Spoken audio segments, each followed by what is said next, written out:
చెప్తాను సార్. ఉయ్యూరులో మిమ్మల్ని ఎందుకు వ్యతిరేకించారు? వైవీపీ రాజేంద్ర ప్రసాద్ అని శాసన మండలిలో మీరు అసభ్య పదజాలంతో దూషించడం వల్ల కాదా?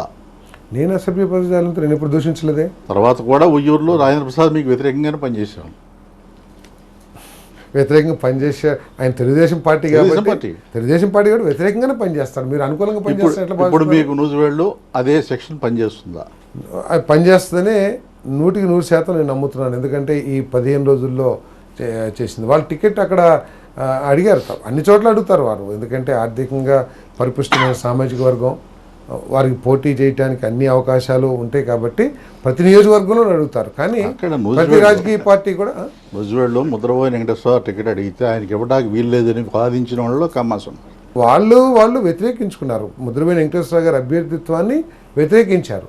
సో నా అభ్యర్థిత్వాన్ని వాళ్ళు వ్యతిరేకించినట్లు ఎక్కడ కూడా నాకు కనపడలే. వాళ్ళంతా కూడా మాట చెప్పట్లేదు, కోఆపరేట్ చేస్తారా అని అడుగుతున్నాను. చేస్తారని నేను భావిస్తున్నా, చేస్తున్నట్టే కనపడుతుంది. అదొకటండి, మీకు గత ఎన్నికల్లో తెలుగుదేశం పార్టీ ఘాట్ డిజాస్టర్స్ రిజల్ట్స్, అధ్వానమైన ఫలితాలు వచ్చినాయి. 23 సీట్లకి పరిమితం అయిపోయింది. రెండోది అంటే చంద్రబాబు నాయుడు గారి హయాంలో ఆ పార్టీ ఎప్పటికప్పుడు తన ఓట్ల శాతం కోల్పోతూ వస్తుంది. ఇలాగా ఒక మంచు కొండలాగా కరిగిపోతున్న పార్టీలో మీరు ఇవాళ జాయిన్ అయ్యారు. అసలు మీకు రాజకీయ భవిష్యత్తు ఎలా ఉండబోతుంది? మీరు మంచుకొండలా కరిగిపోతాం అనేది కరెక్ట్ వర్డ్ కాదేమో. మీరు తీసుకుంటే ఒకానొక స్టేజ్లో ఉమ్మడి రాష్ట్రంలోనే 23 సీట్లు కాంగ్రెస్ పార్టీకి వచ్చినాయి. ఉమ్మడి రాష్ట్రం 297 నియోజకవర్గాలు ఉన్నప్పుడు 23-26 సీట్లు వచ్చినాయి. అదే కాంగ్రెస్ పార్టీ మళ్ళీ ప్రభుత్వాన్ని 10 సంవత్సరాలు అప్రతితంగా చేసింది. ఇప్పుడు తెలుగుదేశం పార్టీ బలహీనపడుతోందనేది నేను అంటాను. దానికి కారణం చెప్తా.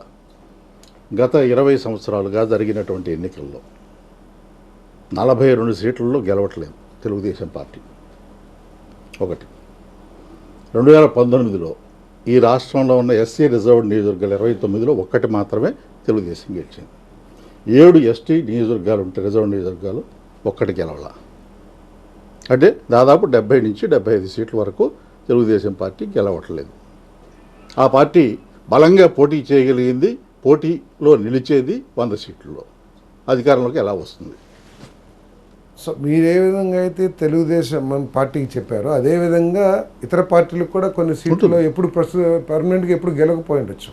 నేను చెప్పేది 20 సంవత్సరాలు అండి, 1 కాదు 2 కాదు.